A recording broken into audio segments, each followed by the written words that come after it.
We take you now to the South African ports. They are simply not porting enough, apparently, Gareth. Yeah, no, they're not at all, and that's exactly where we're going next. In fact, they've sunk down to among the worst in the world. So how exactly has that happened? Regular disruptions, let me say that again, due to the power cuts, all too frequent breakdowns, lengthy offload times and backlogs. It's never good news when our ports have to deal with something like that. So it's our focus today. We're trying to find out why our seaports are bleeding money and why they're so poorly managed. Let's try and get some answers, some clarity. We have eNCA reporter Ronald Masinda out in Gqeberha for us, joining us to look at this. And it's one of those areas, Ronald, that is key to our sector as far as logistics is concerned. We can't have these kind of problems, but I suppose there also aren't any easy solutions, are there? Yes, indeed, Gareth. You are coming to us live from Gqeberha. This is where the Transnet Ports Authority moved its offices to the port of Gqeberha. That was back in 2021. The new building, which is about 10,000 square meters, cost in the region of 255 million rand and was completed in 2017. Was the investment worth it? Well, let's firstly find out from the Democratic Alliance leader in the province, Mr. Andrew Whitfield. Thank you so much, Andrew, for your time. And I know back then, 2 years ago, the DA felt strongly that the manganese facility had to be relocated. Has this taken place, and why is the DA referring to it as a health hazard? Well, we were very excited when the TNPA relocated its headquarters to the port of Gqeberha because we felt it would give impetus to a long-standing commitment from Transnet to move the manganese berth export terminal from the port of Port Elizabeth to the port of Gqeberha. We've been calling for this for years, and we still maintain that it is something that needs to be done urgently. The timelines keep shifting, and that is a cause for great concern. We haven't seen tremendous moves and announcements that it's imminent. We're looking, I think, at 2028, and the reason it needs to be relocated primarily from where it is currently is the health hazard that the manganese dust causes in the Humewood-Summerstrand area.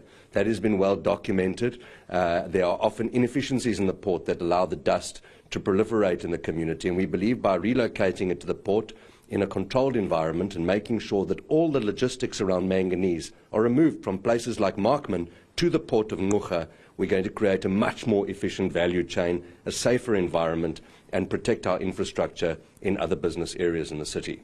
Of course, the Transnet Ports Authority shut down its offices in Durban and Johannesburg to move down to Gqeberha. Was the move worth it? We know that this region, the Nelson Mandela Bay Metro, has an unemployment rate of about 50%.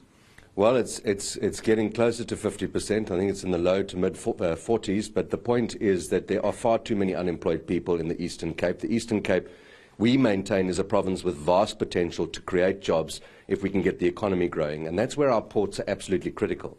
Most of the jobs, I would imagine, have been relocated from those areas. So it's not necessarily job creation because we've relocated the offices.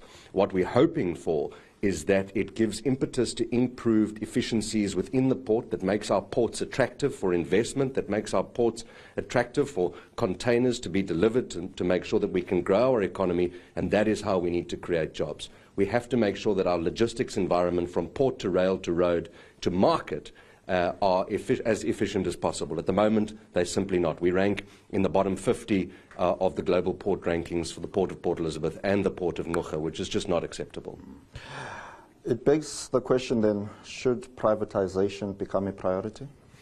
Well, the announcement recently by Transnet that they've entered into a joint venture with a company based in the Philippines is a very positive sign. The DA believes very strongly that if we're going to extract these efficiencies out of our catalytic infrastructure, which is what our ports are, we need to make sure that the things that the state cannot do are outsourced to the private sector in partnership.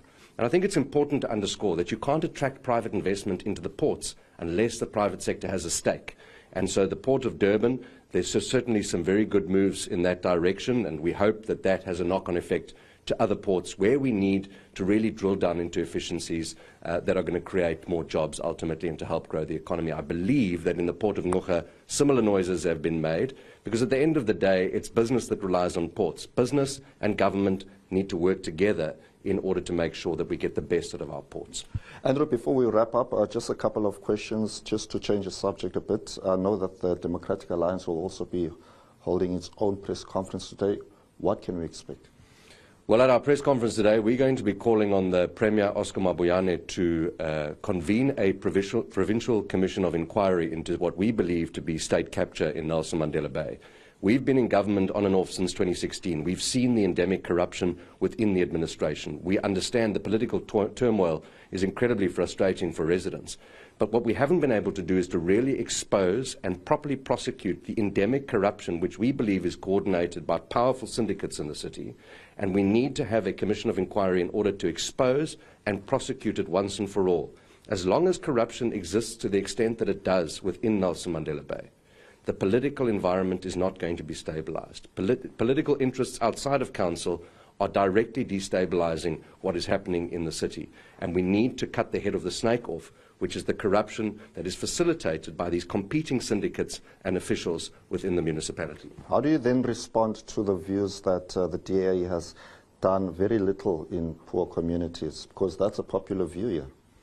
Well, I'm not sure what that's got to do with the Commission of Inquiry, but I can tell you that Mayor Retief Odendaal spent a disproportionate amount of time in poor communities, and in fact, it was some of the poorest communities in Nelson Mandela Bay and Rocklands that came out in support of him when the ANC tabled a motion of no confidence, which is unprecedented, because there is a perception. The perception is false. The DA has invested tremendously in all communities, and as I said, Mayor Retief Odendaal, Mayor Banga, and Mayor Athol Trollip, when he was in the DA, have all spent a disproportionate amount of time trying to rectify the imbalances in our communities. Lastly, you mentioned a name that I was going to ask you about. What is the latest on Naba Banga? Is he still suspended, and why? Naba remains suspended until the outcome of his disciplinary process. He is currently facing a disciplinary hearing before the Federal Legal Commission, and that process is out of the hands of the province. It now is dealt with at a national level and not by the province any longer. And I asked why. Why is he still suspended? Because I think you remain suspended as an employee of a company while you're being investigated for serious infractions, and the same thing would apply in the DA's constitution. All right, Andrew, thank you very much indeed. Well, that's the reaction here from Gqeberha. It's back to you. Ronald Masinda, thank you very much indeed. We'll come back to you later. So a couple of issues to pick up with Ronald later in the day.